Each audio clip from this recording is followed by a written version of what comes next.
Each morning, part of my routine is correcting or updating the proverb calendar that's in our bedroom.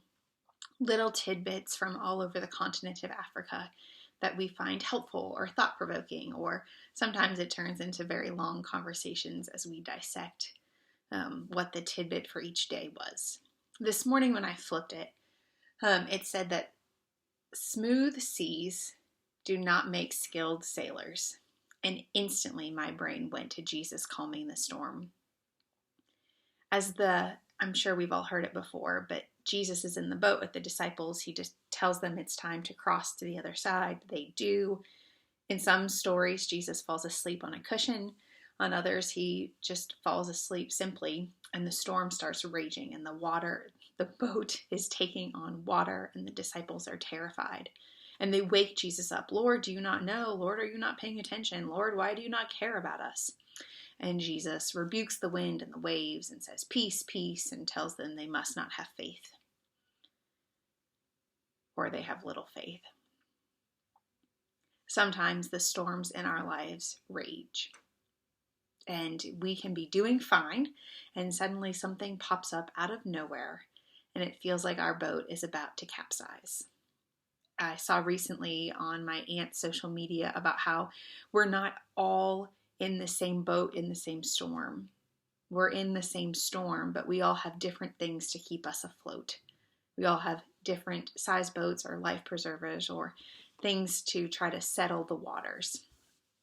So all of these imageries, all of these tales, all of these proverbs keep circling around. And what I keep coming back to, regardless of the storm, regardless of the life vest or the boat size, or really regardless of any of the rest of it, I know what I know now because of the storms I've been through in the past. And I can look back confidently and see God at work in almost every single one of the storms.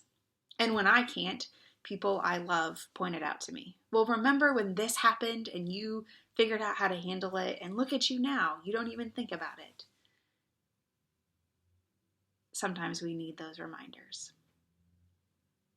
So whether you are in a season of calm waters, whether your boat is taking on water, or maybe it's capsized already, I think the key factor is having Jesus with you.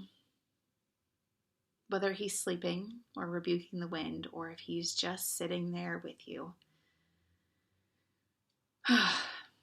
reminding you that he is with you, and because he's with you, that's all you need to worry about.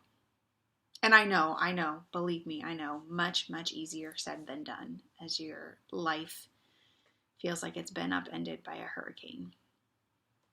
But I pray for you and for me that no matter what this season of storms is like, we can all remember that Jesus is with us. And it is that key piece that will keep us afloat through the many storms of our lives.